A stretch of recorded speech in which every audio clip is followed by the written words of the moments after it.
Hey guys, for today's video, I'm going to be reviewing the Burts Bees Goodness Glows foundation, but this one is in the shade 1035 Soft Honey. So this is what it looks like. I've had this for about 3 to 4 years. And then the next thing that I'm going to review for you guys is the L'Oreal True Match Super Blendable Blush. And this is in the shade N34 Innocent Flush. And this is what it looks like.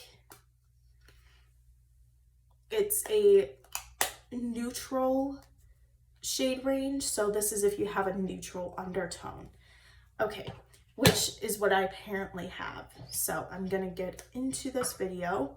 So I already applied the Burt's Bees blush to my neck. Now I'm going to apply it to my face. This is the shade Soft Honey again. So, okay, I actually got this originally because when I went to Sephora like 3 years back and got shade match, they said I had a neutral undertone, but I also had yellow/golden undertones. And this to me looked like it had very yellow undertones. But I will have to say this, let me just apply it for you guys first.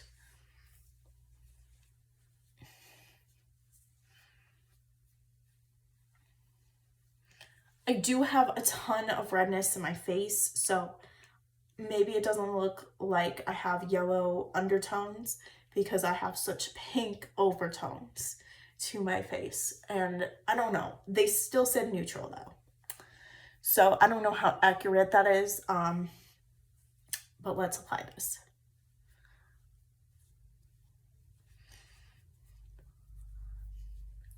So right off the bat, this is not the best shade match for me. So that was my fault for getting the wrong shade, honestly. It's just too yellow. As you guys can see, my skin has a lot of pink in it still. So this is way too yellow for my skin. And I do like foundation to kind of counteract with the pink, but this is just so yellow that it is kind of like, it looks funky on my skin. So that's on me for picking the wrong shade match. Let me apply more so you guys can see how it builds. So I'm trying to cover up the redness too. I already applied it to my neck.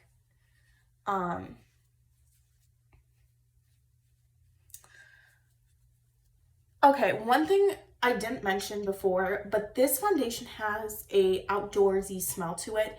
Kind of smells like tree bark or tree sap or something. Or like piney kind of smelling, but it also has this smell. When I first used this, I hated it. I couldn't stand it. It was almost nauseating. There's something about it when I first started to use it where it reminded me of the smell of bile. So it reminded me of the smell of throw up. I know, it's disgusting. But it smells like they use like these cleaning products and outdoorsy scents to like kind of cover up that smell. So if you're really sensitive to scents, I would not recommend this because it does have a really strong outdoorsy, piney kind of tree sap scent to it, along with almost like this throw up kind of scent. So in that sense, it's not the best smelling product. It's probably my least favorite smelling foundation. I even say like the Wet n Wild's Photo Focus foundation, which kind of smelled like paint thinner at first. Even that one smells better than this one, but I do have to say this, it still smells very natural. And the more I've used it, I've kind of gotten used to that smell. It's kind of like died down a little bit, so it's not as bad as it was when I first started using it. But just keep that in mind. I think what it is this smells almost bitter. It's like this bitter smell to it. So that's what I have to say with it. As for the coverage, I picked the wrong undertone. That's why I reviewed the other one first. This is very yellow on me, so it just looks really yellow against my skin tone. But besides that, moving past the actual shade, this clings on to dry patches still. Even though the other shade was too light on me, this is too yellow on me, and they both do the same thing. They're both clinging on to the dry patches and my skin. It clings on to texture. If you have dry skin, don't recommend it. This is nice foundation though. If you have very golden undertones, this would be a good foundation to go for, because they really, really put in the golden undertones in this. If your skin leans very warm, this might be the one for you if you're looking for that type of shade. So that's nice about this one. And they do have quite a big shade range. I have only tried 2 of them. So in that sense, it might be the foundation for you, but I wouldn't recommend it for dry skin, because it is so, it kind of leaves this film and then it clings on to the dry patches of the skin. Definitely probably better for oily skin, but as long as you don't have a ton of texture. Probably not the best for acne prone skin either, because it will cling on to the acne, you know what I mean? So not for textured skin. Probably best for normal to slightly oily. But yeah, it does have this nice natural finish. It does feel kind of glowy, but at the same time, it's kind of drying. So just keep that in mind with this product. And those are kind of my thoughts for you guys on that. I'm gonna apply more of the e.l.f. Hydrating Concealer, just a little bit.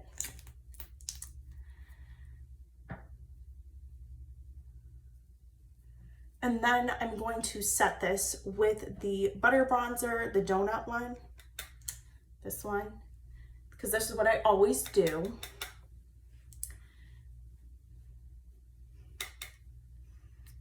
Okay, next I'm gonna share with you guys my opinions on the L'Oreal Innocent Flush Blush. This is the neutral line, the neutral N34. Okay, so this blush I do like more than the other one. I have worn this quite a lot, so I can kind of give you guys my opinion already. I just think it works better for my skin tone.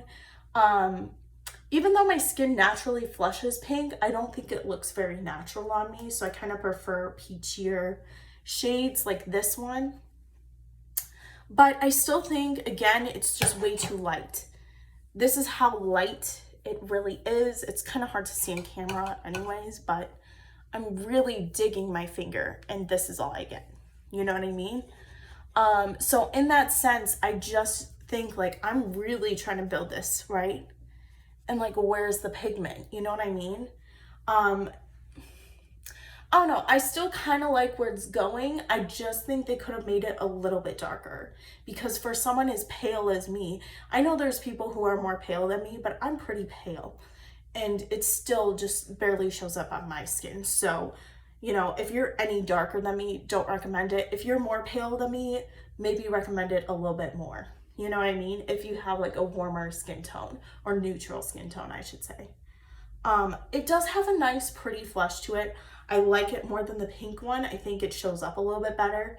And it's not so natural compared to the pink one.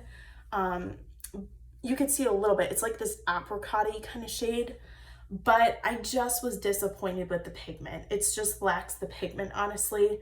I think they could have done a little bit better with it. And since they have so many other shades, you think other blushes have done it better. That's all I'm gonna say. But I like what they were going with, like the neutral, warm, and cool. It was kind of neat to see that. I think other shades in the range that are darker than this one might work really well. I just wouldn't recommend this lighter type of shade. Okay, I'm gonna apply Mullet Over by MAC. This is one of my favorite lipsticks.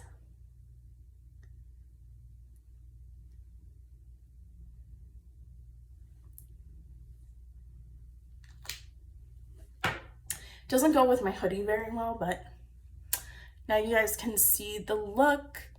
This is what my skin looks like up close. You can kind of see the blush and the foundation. Let me show you guys super up close. Yeah, you can kind of see it clinging to the dry patches. It's not like horrible, but throughout the day it looks a lot worse. You know, like in this lighting, it's not as bad, but when I wear it through the day, I really see it in direct sunlight, especially. That's when it looks like absolutely horrible. So don't recommend it for dry skin types. Maybe if you have oily to combination, wear this one. And then for the blush, only if you like super natural, peachy light shade or apricot light blush shades. I do prefer the Wet n Wild shades over this one though. But yeah, those are my thoughts for these two products. All right, you guys, thank you guys so much for watching and hope you guys have a great day.